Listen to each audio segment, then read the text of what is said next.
उदगावमध्ये चारचाकी पेटली, 7 जणांना वाचवले. सावकार मादनाईक यांच्यासह नागरिकांचे बचावकार्य.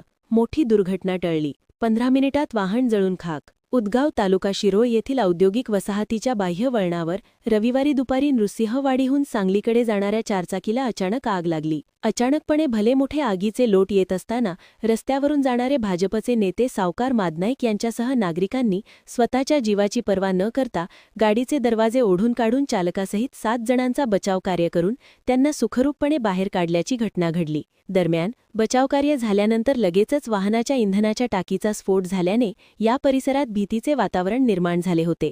त्यानंतर शिरोळ येथील दत्त साखर कारखान्याचे अग्निशामक दलाला पाचारण केले.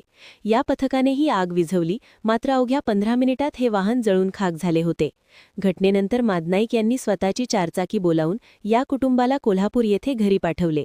याबाबत अधिक माहिती अशी: पुणे येथील मोनाली पाटील या आपल्या 2 मुलांसह आई, बहीण, बहिणीचा मुलगा व वाहनचालक असे मिळून रविवारी दुपारी नृसिंहवाडी येथे दत्तदर्शनासाठी गेले होते. दर्शन करून ते कवठेपिरान येथील पाहुण्यांकडे दुपारी निघाले होते. उदगाव येथील अकिवाटे औद्योगिक वसाहतीच्या बाह्य वळणावर आल्यावर या 7 सीटर वाहनाच्या इंजिनमधून धूर आणि जाळ आला. यावेळी गाडीचे ब्रेक फेल झाले. याचवेळी शेताकडे जाणारे सावकार मादनाईक व नागरिकांना ही बाब लक्षात आली. त्यानंतर त्यांनी तातडीने चालक, 3 महिला व 3 मुलांना तातडीने बाहेर काढून बाजूला आणले. इतक्यातच वाहनाच्या इंधनाच्या टाकीमध्ये भला मोठा स्फोट झाल्याने सर्वत्र आग लागली. नागरिकांनी शिरोळ येथील अग्निशामक दलाला पाचारण केले. घटनास्थळी अग्निशामक दलाने धाव घेऊन आग विझवली, मात्र अवघ्या 15 मिनिटात हे वाहन जळून खाक झाले.